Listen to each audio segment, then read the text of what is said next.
Brighten up those already bright mornings. Wheeler, Ollie, and Lekter. Mornings at the cabin. Good morning, everybody. 7 o'clock Friday morning. Mornings at the cabin. Ollie, Lekter, Sarah in studio, Penny in reception being delinquent, Wheeler in Area 51 on assignment. Shouldn't say in Area 51, sort of still scouting it out right now. Just on the outskirts, having a little nosy around. Just figuring out the weaknesses in the fences. You know, all that jazz. You also shouldn't say on assignment. He chose to be there. That's true. This is his vacation. We're not paying you for this one, Wheeler. We're not paying you for anything else either, but let's be very clear, we're still not paying you for this. Do you have any sort of benefits from us if federal agencies gun you down? No. So condolences for sure. He's on his own. He'll be fine. Thoughts and prayers. Thoughts and prayers. Yeah, because they're always really useful. I've discovered, if nothing else over the years, that the issuing of thoughts and prayers has made a significant difference to the outcome of many otherwise grave events. Hasn't it, though? Can you imagine a world without them? A world without thoughts and prayers. How vacant Twitter would be. Morning, everybody. 14 degrees outside. Pleasant. Just the one apocalyptic plume of smoke on the horizon of Yellowknife. We'll get an update on that wildfire for you. That'll be in the news a little bit later on. And we'll follow that through the day on our website as well. Nothing too much to worry about just yet. It'll be the message number one there if you've been looking at that ominous plume for the last day or so and wondering what's going on. Doesn't bother everybody. Lekter went out paddling again last night. That didn't bother me at all. Nice little trip out. Pontoon Lake. We'll get into that. Yeah. And a special bit of training coming up for Lekter this weekend as well. Mornings at the cabin, the podcast. One of us is reaching for a gun. Lekter, what's going on? Well, don't frame it that way. It's a gun safety course. Oh, okay. Not a gun rash decision course. I would love to go on a gun rash decision course. Now, what you're going to want to do is you're going to get increasingly angry at an exponential rate and then reach over... No, okay. Yeah, I feel like those are pretty easy to find, unfortunately. I don't know about a coordinator for those, but... no, actually, those are probably pretty easy to find, too. I don't think you'd struggle.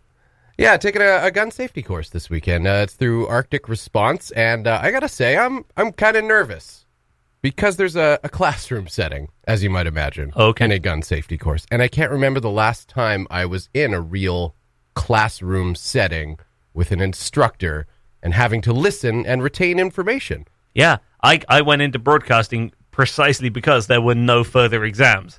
Right? Once you got into it. Yeah. Like, it's not like being an accountant or something where you've got to go recertify and you're constantly being pushed to go and do sort of higher and higher levels of qualification. Yeah. Basically, you start talking on the radio and you continue till someone shuts you up. People either tell you you're good or you're not. Yeah, there's none of this. You don't have to license yourself. Yeah. You just sit there and talk, and the feedback is either good or bad, and you progress from there. So what made you decide to do it?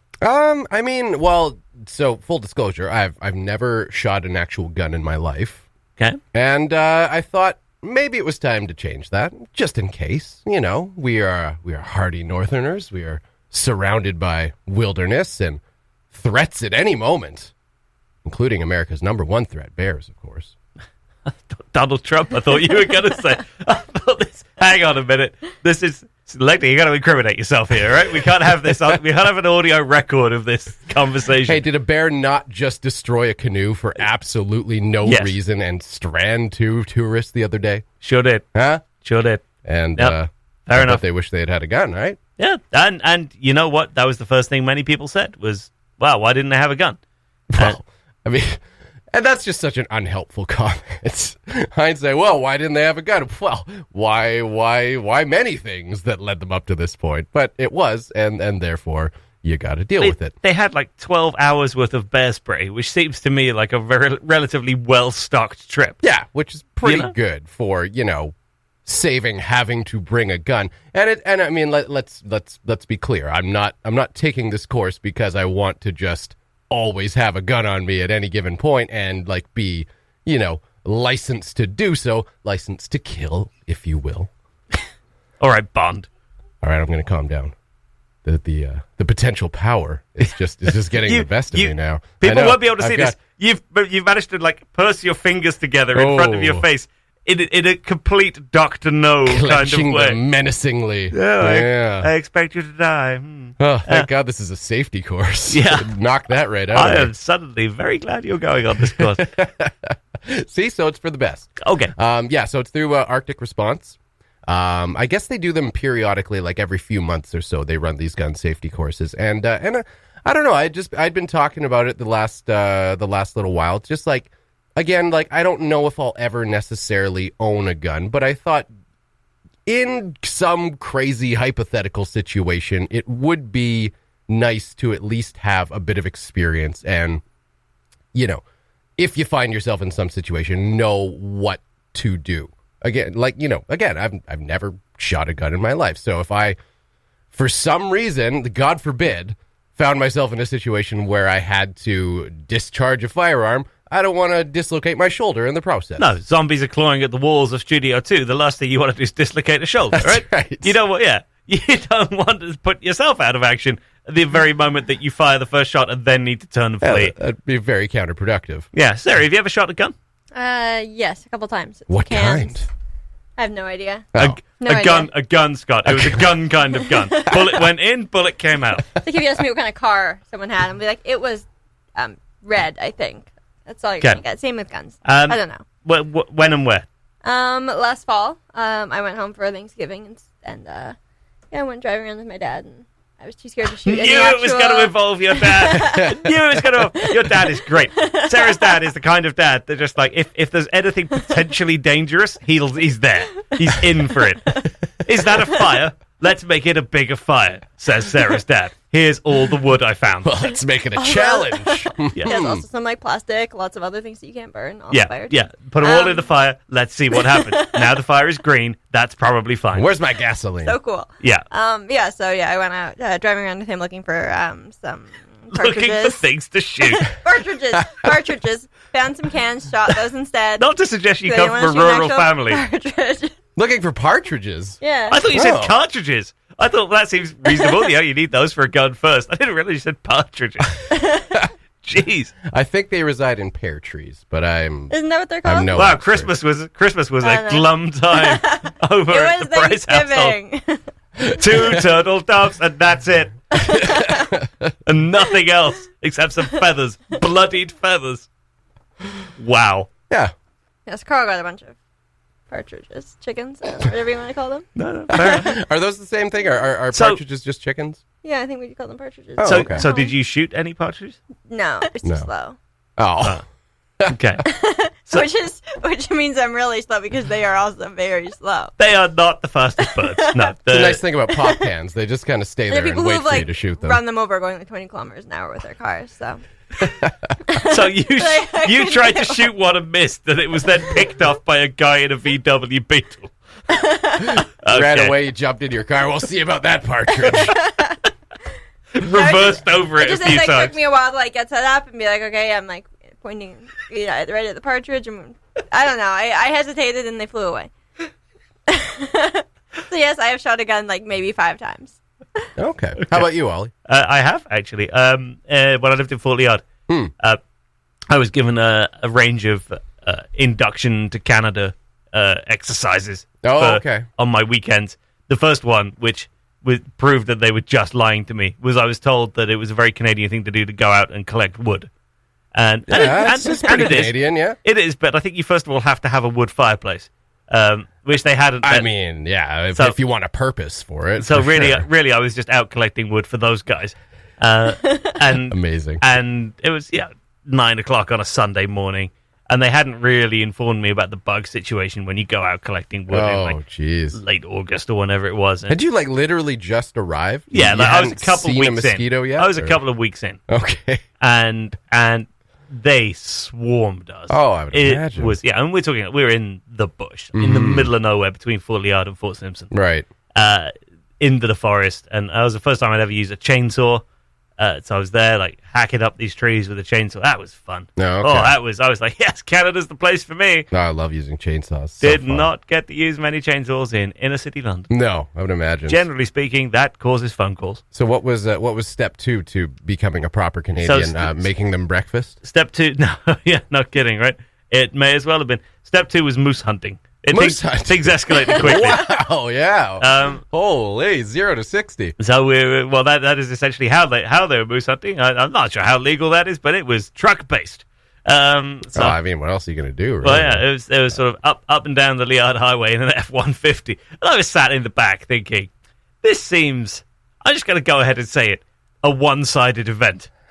We're going to just cruise up and down the highway with a rifle. And if there's a moose... Wait, were you shooting at them from the truck? That was the plan, I think. Oh, well, that's illegal. Yeah. So I don't know for sure that was the plan, but we never saw a moose. But thank God. That was my impression of what the plan was. I didn't really dwell on the plan. But anyway, we ended up and we pulled off into this clearing in the middle of nowhere. And they'd set up some cans way off in the distance. So step 1, gather wood. Step 2... go moose hunting. Yep. Step 3, become full redneck. Pretty much. Okay. So you're Canadian now. We pulled up in this clearing in the middle of nowhere. They set up these cans and they gave me the shotgun and they're like, right, here's what you do. A shotgun? Like, how are you going to miss anything with a shotgun? What were they supposed to hand me? A revolver? Well, like a rifle, like a one bullet kind of trajectory thing, not thing that sprays. Oh, that's what I mean. That's what I mean. Maybe you and I are talking about different things. I mean, to me, a shotgun is still just like a blooming great big thing with like a couple chambers in it. And then you just point it over there and it fires a bullet or two. Now, I could be wrong because, again, I've never shot a gun in my life. But my understanding of a shotgun is that it usually has what's called a buckshot, where it discharges and sprays like pellets of sorts. Like, yeah. Now, not to go all Olympic on everybody. In Olympic shooting... shotgun is very much a 2-bullet chamber, 2 bullets side by side, and then you get the disc released, and then you pick it off with a couple of shots. I'm sure there's people listening who, again, we make this happen. I think on the daily on Mornings at the Cabin, but probably just screaming at the radio. You guys don't know what you're. Can you tell about. We don't know much about guns yet? So anyway, but after this weekend, I picked off these cans, and I managed to hit a few of them. I was doing all right. The funny thing was, there was a herd of buffalo just standing there. Just watching. Audience. And we were like, there must have been 40 buffalo standing around near this clearing. And each of which, at the sound of a shotgun, did precisely nothing. Didn't even flinch. Like, you guys are the least adapted to humanity I think I've ever seen from wild animals. Are bison not endangered species? I don't know. I think you're allowed to. Are you allowed to hunt bison? I think you're allowed to hunt bison. But I mean, more to the point, nobody was interested in the bison. No. But the bison were not of interest to the hunting party. They clearly weren't phased at all. And yeah, the hunting party were not of interest to the bison. There was a mutual sort of disregard. Here are a bunch of humans who've turned up with guns. There's something very harmonious about that. In the middle of the herd, and all the bison sort of looked up and went, "Yeah, all right," and then just went about the rest of their day. Well, what can you do? That's lovely. All right. As is usual on Mornings at the Cabin, we've talked so much about guns that we're late for the news. I hope my gun trading course is like that. Yeah, turn up in the middle of a herd, but I don't think that's how that's going to go. Audience. Yeah, try to hit the guns, Scott. Try to hit the cans, not the bison. If you hit a bison, you failed the gun safety course. Mornings at the Cabin, the podcast, where we cut out all the great music and you're left with the rest. Yellowknife's own Jake Gilday has a brand new album coming out in September. You'll be able to get it on Spotify. There was a pre-release party at Museum Cafe last night, or whatever Museum Cafe is now called. Prince of Wales Northern Heritage Centre food and drink area. Sure. Well, it's Flavor Trader that operates. Flavor Trader, the museum restaurant. It has a name, but I forget the name. Museum Flavor Cafe. Sure, there you go. Perfect. So Jay Gilday had this great party there last night where he played just him, a guitar and a piano, played all the stuff off the new album, and a couple of other bits as well. The new album, we have a copy of it now in the studio. It has a bit of poetry inside it, just like 2 little verses. And he played that at the end. He said, look, this isn't a song. It's just a poem that I've written, and I've set it to music. And it was pointed out to him by the audience that that's a song. There are very few other qualifiers for a song than words set to music. Yeah. But by the time you got to that point, it's a song. But did it rhyme? I don't know if it rhymes. I guess songs don't have to rhyme, Scott. They don't, no. First thing they taught you in school, I was like, yeah, but it sucks if it doesn't rhyme. If it doesn't rhyme, you haven't really tried, have you? I apologize if I limited anyone's art out there. You know, I was always very suspicious at school of that. Other kids would write stuff that didn't rhyme, and I'd be like, well, anyone could do that. That's just lazy. Anyone could put words together, and they'd be like, well, there it is. Those are just sentences. I had a creative writing class in university, and I did a poem that did include some rhyming, and I got marked down for that because it was too easy to write a poem that rhymed. I wasn't trying hard enough. So opposite. Hang on, it was too easy to write a poem that rhymed. Apparently, I got marked down for it. Wait, you got marked down because it did rhyme? Yes. Oh, what? I thought you said the opposite. Creative writing class, yeah. That's silly. That's some avant-garde hipster creative writing tutor, isn't it? Did they wear a beret when they told you that? Should have asked them their opinion on hip hop. Lazy. Who in a creative writing class marks you down for rhyming? That's terrible. Yeah, I guess it wasn't. Yeah, a high enough quality or something. Yeah. So rhyming is too easy. So what were they trying to get you to do? What would have been harder? Right from the heart, Sarah. Enough of this rhyming nonsense. I don't know. It was so long ago. I don't even know I'm sure I could find the poem somewhere. But did you do much poetry? No. No, quickly, very quickly, emphatically. In the class or in my life? Well, the answer would be no to both, but you took a creative.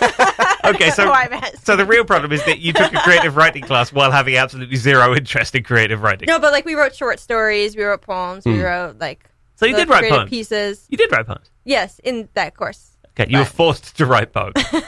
Okay. Ironically, but it wasn't a poetry writing class. It was creative writing, so it was all sorts of different. Okay. It would be ironic if you got extra marks for your short stories rhyming. Now that's creativity. Scenes on the cabin.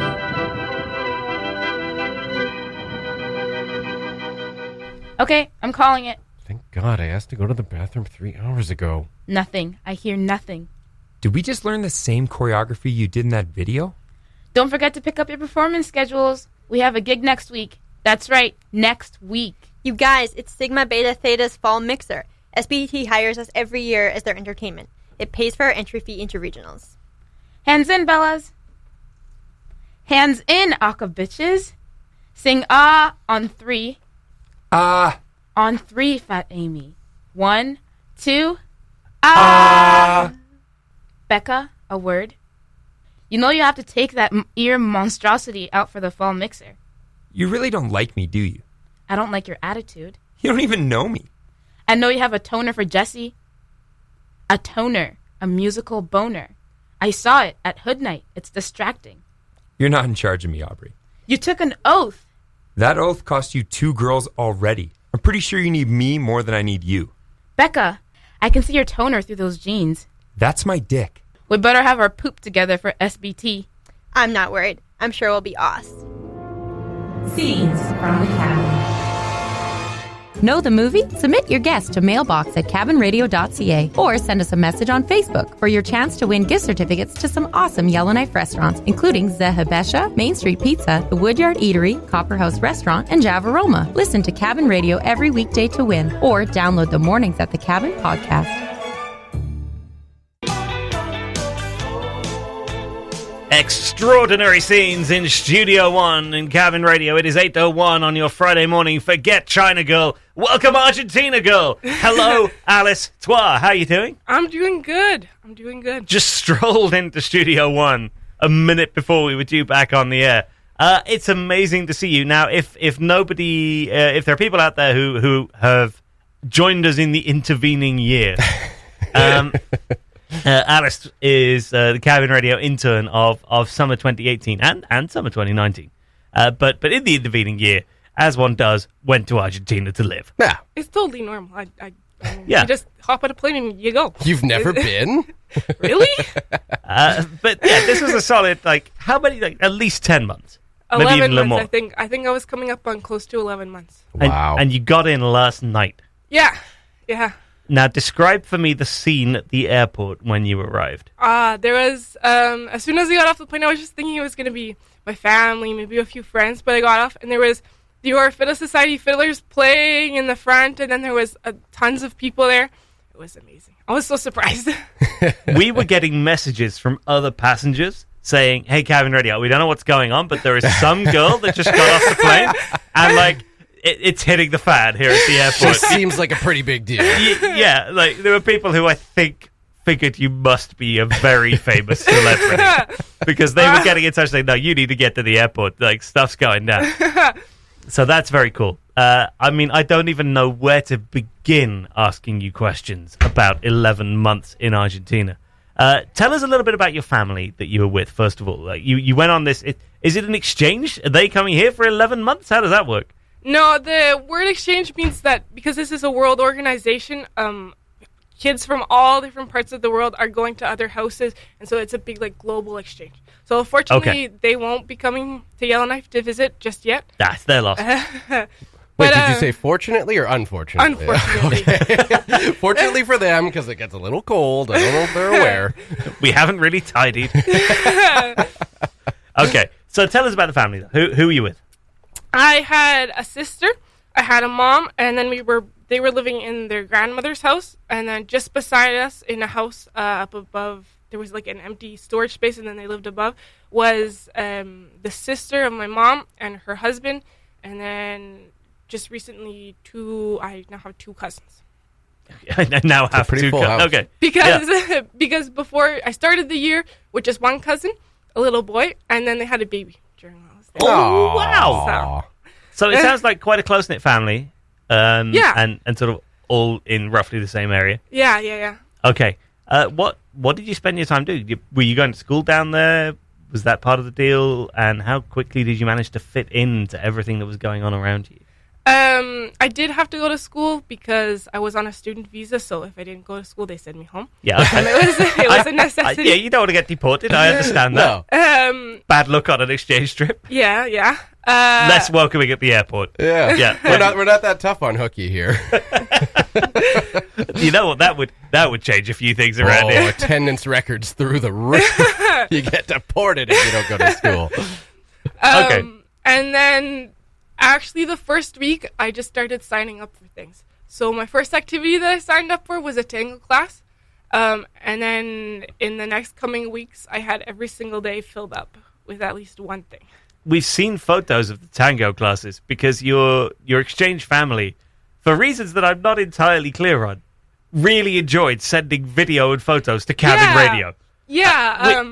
Which was great. It's just I hadn't anticipated that we would be that close to the top of the list for distribution. I didn't think that either, but one night she was just like, Cabin Radio has Facebook? I was like, yeah, they do. She was like, she started opening her phone. I was like, what are you doing? No, I mean, you don't need to do that. And she sent the first text not even saying who she was. I was like, no, they're going to think that this weird woman from Argentina is sending them photos of me, and they're going to be like, what is going on? Oh, God, is Alice in trouble? You should see our Facebook inbox. I mean, it's not the weirdest thing that's happened in there by a long stretch. But yeah, it took a moment for us to figure out what exactly was going on. But it didn't stop. We every month or two, we'd get a fresh. It was like getting a delivery in the mail. It was just like, here's a little update. Yeah, once we figured out who this person was, it was actually pretty appreciated because she kept us quite in the loop as to what you were doing. I mean, we were already following your adventures on Facebook, but any of the stuff that we might have missed in between, we would get messages and videos sent, and so that was really nice. Yeah, they kept us quite updated on your adventures. Yeah. Are you now an accomplished tango dancer? I probably was in December, and then because I started doing other things, I had to stop it. So maybe I've lost some of my skills, but I think it's still in there. What else did you start doing? I took accordion classes, piano classes, violin classes. I was in the music school band. I was taking art classes. I was singing in a church choir every Sunday. And then probably along with that, I'm missing a bunch of other things. But wow. Okay. Well, there's not many instruments left in the world for you at this point, Alice. That's maybe triangle next. Yes, I have to yet to tackle that. But. Triangle solo is a difficult thing to master. Okay, so you did all of that. What was the toughest part about adjusting the life over that? I mean, obviously people get homesick, and you sort of take that for granted that people are going to get. You're going to have times when you miss it back home for whatever reason. Yeah. But what were some of the challenges about just figuring out life in Argentina? Their schedule is completely different. So they wake up, school is either in the morning or the afternoon. And I went to the morning session of school. And on top of that, it was in the middle of a farmed area. So we had to get up every morning at 6 o'clock in the morning and hop on a bus and like get bused to school. And then we'd come back at 1, and then we'd eat lunch. And lunch was obviously later.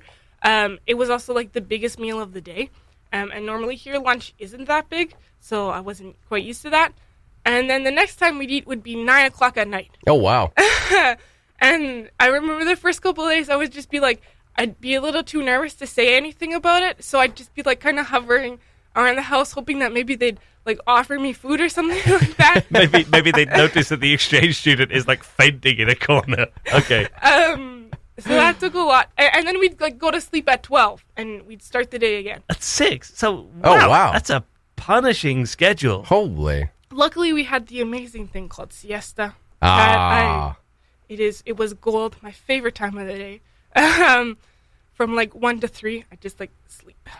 Yeah, that actually has been known to happen here at Cabin Radio. No wonder you fit right in as an intern here, Alice, because that is absolutely siesta time here as well. I think yesterday I genuinely did end up having a siesta. Around about 2:30, 3 o'clock in the afternoon, I think I was out for about an hour on the sofa at Cabin Radio. Yeah. So there you go. We operate to a very Argentinian schedule. So you're going to start pushing lobbying government here to make siestas part of the general workday? Because if you are, I am 100% behind you on that one. It might be part of my campaign. All right. It could be coming in the next future.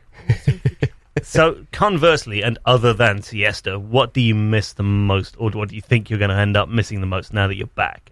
I don't know. A lot of things. There's one of the big things was just like access to fresh food, because here we live up north, and I was like, the only thing that we really have up north that comes from the north are eggs and potatoes. And more than that, there's nothing. But there you'd like walk a block, and there'd be a little like kiosk where you could go buy fresh things and like make supper, or if you didn't like that one, you could go over to this other one, or there was one specifically for vegetables or for meat. And so like having that access to that fresh food, and because fresh food always makes everything taste better. And so that was one thing. And then also just the amount of green there was. It was July, so they're middle of winter, and I saw a butterfly. And I was like, there's a butterfly in the middle of winter. What is this? Why is it not dead? Oh, that's amazing. Those are some of the big things. Okay, but let's end this on a high note. Now that you're back, what was some of the stuff you missed about here that you're happy to be back in the middle of now that you're here in Yellowknife again? Obviously my family. That was a big thing. And I don't know, like all the people I used to hang out with, the things I was doing before the activities, working at Cabin Radio, that's the correct answer. That's the answer I was waiting for. Well done. So some of those things then. And we're going to get you back in here. Yeah. I think start of August or later this month. Well, we'll figure that out, because I just realized all my friends are working, so I got nothing to do. I got nothing better to do, I came back Ollie. from Argentina, and all they do is work, so I was like, I don't know. All right, negotiations will begin next week. Try to come to terms on a contract with Alice. Man, I don't know. I feel like it might cost us a bob or two more than last year. I don't know. What's our going rate for tango classes? Do we include those? Are they in our benefits program? Maybe we can work that into a deal with the city. We'll see. We'll see what we can do. Alice, it's great to see you again. It's a phenomenal experience you must have had, and like a 10-minute chat on the radio does not do any of it justice. We look forward to hearing a whole bunch more. And welcome back. Thank you so much. I'm so awesome. So happy to be back. I am you so are awesome. so awesome. You're right. You know what? Finally someone with the gumption to just come out and say it. Just putting that out there, live radio. I'm an amazing person. The Mornings at the Cabin podcast. AJ has strolled in. Where are you parked this morning, AJ? I am parked in the exact same spot that I was yesterday. And how's that been working out for you? Not great. Not great. In the last week? Yeah, about 7. In the last 7 days, I've had 4 different parking tickets. That actually beats my record. I've done 3 in a week. I've never got to 4. Yeah, and I'm at $125 for dollar amount. One of them was a $50 ticket. What do you got to do for a $50 ticket? I parked on Franklin right before Folk on the Rocks to bring all the boxes and stuff down. And I parked there. And you know what? I'm not going to say that I'm in the right here. Everything that I've done warranted a ticket. But come on. And this kind of was like, I walked into City Hall kind of angry, but not. I was like, I can't get angry at anyone. I did that I ddid wrong. They're like, you again. But I'm like, but you get it, right? Like, this isn't fun for me. And I work here. I don't want to walk more than 100 meters. Like, I'm lazy and I'm broke and I just don't want to pay this ticket, but here's my money. Thanks, I guess. Like, thanks for teaching me a lesson. Yeah, what do you say after you pay a parking ticket? I did that. I did that with a police officer. I got pulled over in Australia for a speeding ticket, and he gave me the speeding ticket, and we looked at each other and went, "Thanks. Have a nice day." I was like, "No, not thank you, you jerk. Give me a speeding ticket." I pay mine online to avoid this precise issue. I don't want to have any face-to-face again. I don't wish anyone to see my guilt-ridden face skulk into City Hall and have to pay that thing. I wanted to make it human, I usually do pay it online, but this one, I'm like, you know what? I'm going down there. I want them to feel my anger. I want them to see my face. That's fair. I want them to see the look, the pain, anguish. Yeah. Hold the city accountable for your actions. Yeah, there's human beings behind these tickets, not just vehicles. Have you ever had anything towed in Yellowknife? Yeah. I parked, once again, totally my fault. I parked at Hacks when I was at the Woodyard. Oh. They don't like that. They do not like that. Mm-mm. Yeah, it was almost instantly they phoned. Yep. And I talked to the tow truck company when I went to pick it up, and they were really nice about it, actually. And they were like, you know what? We actually had a couple other jobs. We couldn't get there for a couple hours. I went, because of you. Oh, my goodness. No. They filled other jobs for a couple hours to give me a couple hours to remove my vehicle. And you just milked it? I was there for 2 hours and 5 minutes, and I was like, are you kidding me? So, yeah, I had to go all the way to Cam Lake, pick up my vehicle. That was $250, I think. $250, yeah. I had mine towed last year, and yes, $250 fee to get it out of there. Wow. And that towing the lot that it's on is just a wasteland of vehicles. There are just hundreds of vehicles because a lot of people just never pay. Oh, yeah. And 2 German Shepherds in the lot, too. That was scary. I don't know whose they were. It was like didn't pay for them.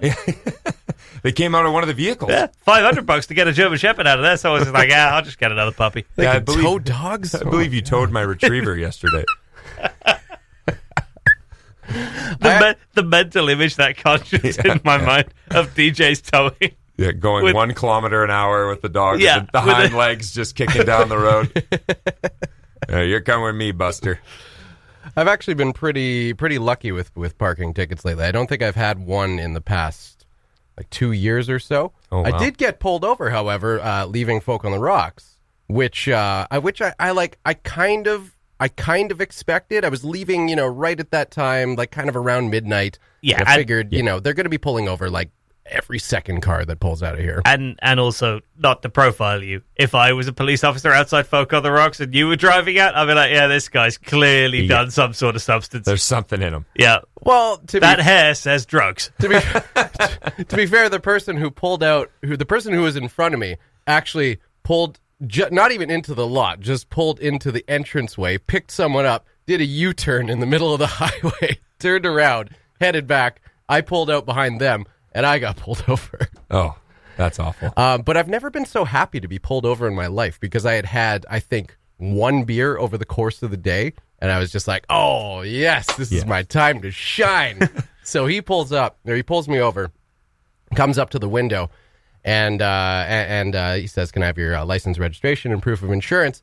And at that moment, as I was pulling out my license, I was just like, oh, I'm not actually sure if I have my insurance or registration on the vehicle. Oh, no. And so I was like, oh, okay. So pulling out my license, and as I hand him my license, he's like, have you had anything to drink today? And I said, I had 1 beer, probably 2 or 3 hours ago.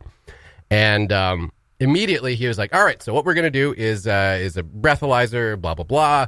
Basically, you just blow into the thing. And we'll just, if you're good to go, then you'll be on your way. And it was like he completely almost forgot about the insurance or the registration at that moment. So I was like, great, yeah, let's do it. Got out of the vehicle. There's a lot to remember in the process. Yeah. So he set up the breathalyzer, blew in. He's like, 0, you're good to go. It's like, that was pleasant. That was my first ever breathalyzer, and I nailed it. Sounded like a bit of a roller coaster. You know, you kind of go into those things if you're like, I've done nothing wrong. You have a bit of an arrogance, you know, like, go ahead, pull me over. I've done nothing wrong. Yeah, pull out that breathalyzer. Oh, wait a second. My license is expired. I have no registration. And I have an illegal truck. He did give me a nice little reminder that my license actually does need to be renewed before the end of the month. My birthday is July 31st. So I was like, oh, yeah, thanks. Good. This must have been about 5 years ago when I went back home to visit my mum. And her partner got pulled over leaving a pup. So we all went out, like 2 vehicles. Mum was in with me, her partner was in other vehicle, and she got pulled over. And then my mum and I were driving past, and my mum was like, what, hang on. Like, Annie's getting pulled over, Annie's getting pulled over. Like, we should pull over. So, it's not going to be a good look if we pull over behind this. And I don't know if backup really helps. Yes. And, but, you know, you can't disobey your mother. No, that's fair. So, pulled over. And lo and behold, the police officer's not thrilled about this development. And sort of says to me, right, well, we're breathalyzing you as well. Oh. And starts reading me off this sort of, you know, like, well, this is a randomly selected breath. I say, it's clearly not. Yeah. I chose this. It's clearly not a randomly selected. I understand why you're doing it. You're just being vindictive because we pulled over behind you. But it's evidently, as a result, not a randomly selected test, is well, it? in your case, you're volunteering. Right. Yeah. Like, let's be very, very clear about this test. Like, this is not random. Like, you're doing this purely because you're annoyed at me and I understand why. I'm not arguing with that for a second. But anyway, yeah, I recall a severely pissed off police officer. I like to think you're just a man of the law and you saw someone else getting pulled over and you knew they were going to get breathalyzed and you're like, you know what? Maybe I should just take one of those I'm uncertain. Just to make sure. I'm not 100% sure that I'm within the law here. Yeah. Should I be driving, officer? You tell me. Let's find out. You're the expert. British game shows, they're not what they used to be. Welcome to another edition of Should I Be Driving? Stay tuned for a riveting hour. You could win a trip to jail. Thanks for listening. Check out more from the show at cabinradio.ca and by following the Mornings at the Cabin Facebook page.